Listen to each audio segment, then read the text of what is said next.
This is the Music History Today podcast for January the 27th. On today's show, John Lennon does a classic song in one day, Black Flag says hello, and Bon Scott plays his last gig. Before we forget, though, we very humbly ask you to like and subscribe to the channel if you find it interesting, because it helps with that stupid algorithm. Thanks. First up, though, before you do that, on this date in 1629, composer Hieronymus Praetorius passed away at the age of 68. In 1731, the inventor of the piano, Bartholomew Cristofori, passed away at the age of 75. In 1901, composer Giuseppe Verdi passed away at the age of 77. In 1937, Nat King Cole married dancer Nadine Robinson. In 1961, opera greats Leontine Price and Franco Corelli performed with the New York Metropolitan Opera for the first time. In 1967, the Beatles signed a 9-year contract with EMI Records. They broke up like 3 years after that, but in any event.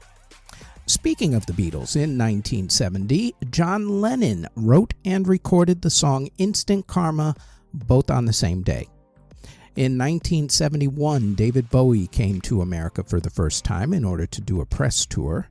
In 1972, gospel singer Mahalia Jackson passed away at the age of 60.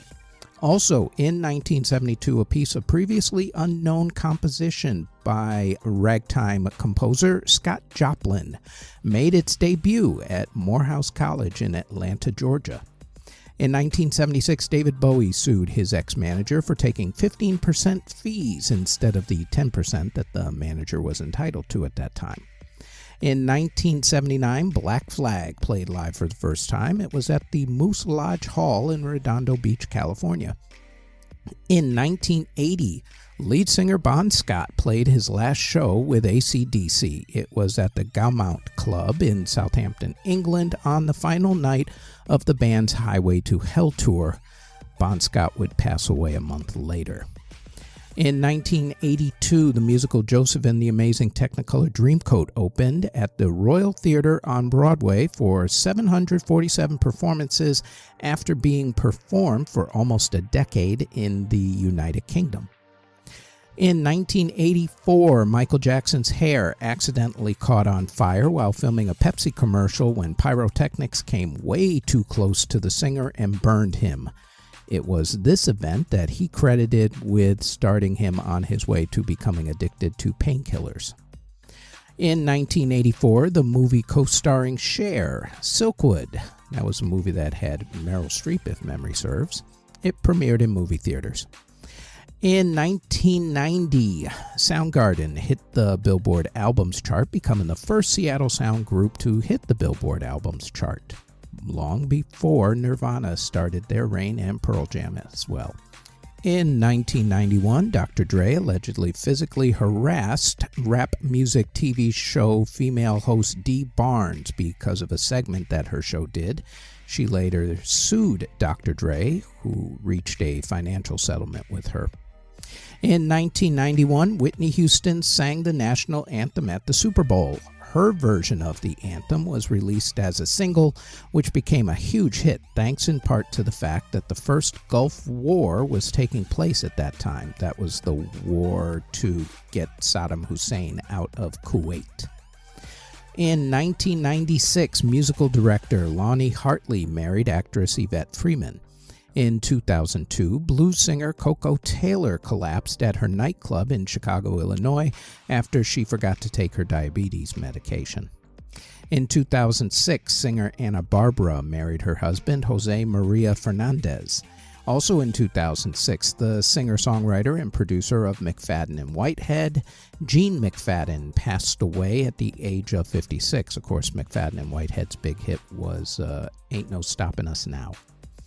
In 2013, Chris Brown and Frank Ocean got into their famous fight over a parking space that Frank said that Chris stole.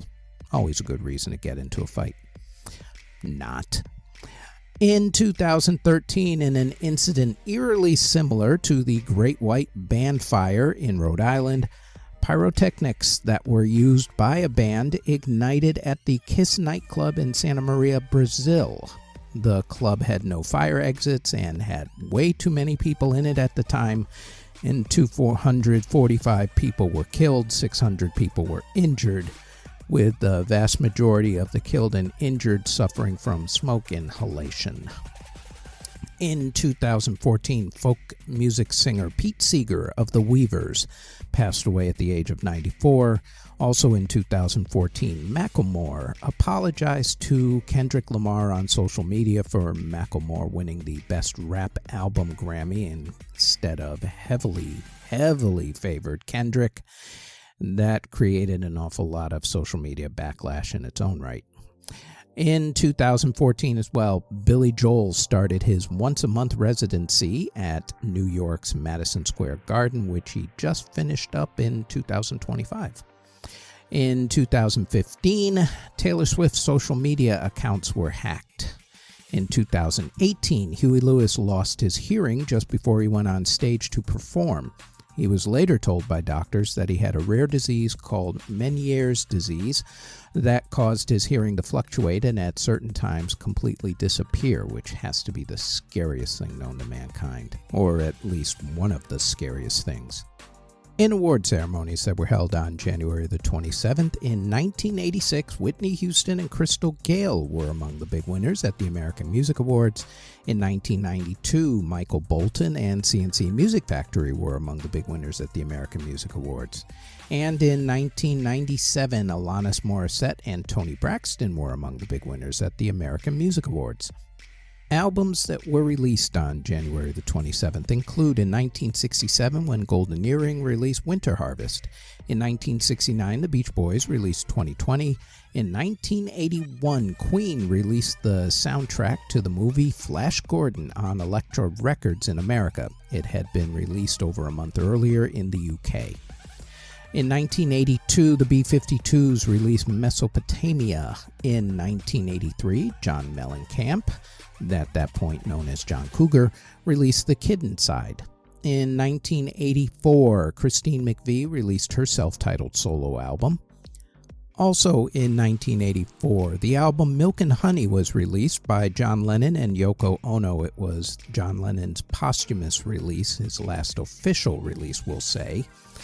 It was because at that point in 1980, before John tragically passed away, both he and Yoko were working on Double Fantasy and Milk and Honey at the same exact time. It was supposed to be an album, a 1-2 punch, if you will.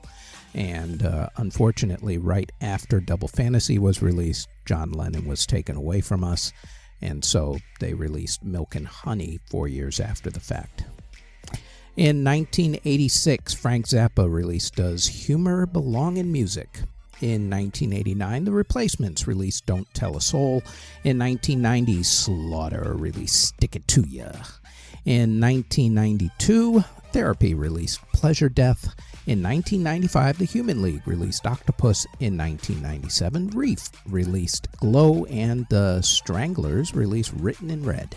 In 1998, Richard Carpenter of the Carpenters released Pianist, Arranger, Composer, Conductor. In 1998, same day, the Dixie Chicks, now known, of course, as the Chicks, released Wide Open Spaces, which was a huge album for them. In 1999, Ed Guy released Theater of Salvation. In 2004, Procol Harum released One More Time, and Twista released Kamikaze. In 2009, Bruce Springsteen released Working on a Dream.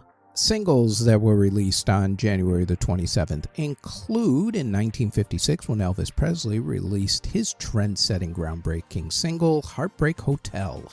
Also in 1967, Smokey Robinson and the Miracles released The Love I Saw in You Was Just a Mirage, and Donovan released Epistle to Dippy. In 1970, Yes released Sweetness. In 1973, Electric Light Orchestra, otherwise known as ELO, if you will, released Roll Over Beethoven. In 1984, Cyndi Lauper released her big hit single, Time After Time. In 1997, the Mighty Mighty Boss Tones released probably their biggest single, The Impression That I Get. In 1998, Shania Twain released a huge song called You're Still the One, and Will Smith released a huge song called Getting Jiggy With It.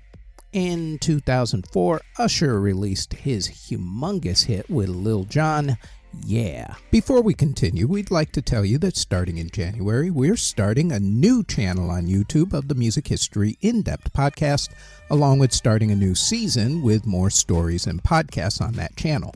We're also starting a new Music Halls of Fame podcast channel on YouTube with more podcasts. Plus, we're starting 2 new podcasts on this channel, one that concentrates on the music events and charts for the week, and one that looks at the business side of the music industry. Now, back to the Music History Today podcast. Artists who were born on January the 27th include the iconic composer, Mr. Wolfgang Amadeus Mozart. Blues great Bobby Blue Bland was also born on this date, along with blues musician Elmore James, country music singer Tracy Lawrence, Mark Trojanowski of Sister Hazel, Mike Patton of Faith No More, Gillian Gilbert of New Order, rapper Tricky, Michael Kulas of the group James, blues artist Johnny Lang, Margot Timmons of Cowboy Junkies, Brian Downey of Thin Lizzy, Seth Justman of the J. Giles Band, Kim Gardner of Ashton Gardner and Dyke, Nedra Talley of the Ronettes, singer Kevin Coyne, Nick Mason of Pink Floyd, Rudy Margeri of the Crew Cuts, the man who created the cartoon and singing group The Chipmunks, Mr. David Seville, musician-producer Skitch Henderson, jazz musician Milt Raskin, composer Harry Ruby, composer Jerome Kern, composer and producer Buddy DeSilva, Richard Young of the Kentucky Headhunters,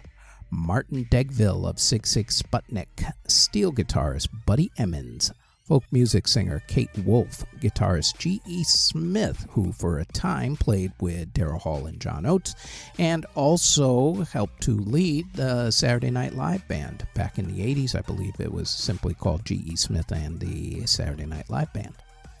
Yannick Gears of Iron Maiden also has a birthday on this date. Mark Owen of Take That, country music singer Noah Schnecky, singer Lucky Star, singer Danny, rapper J1, DJ Minnesota, and singer Rucka Rucka Ali.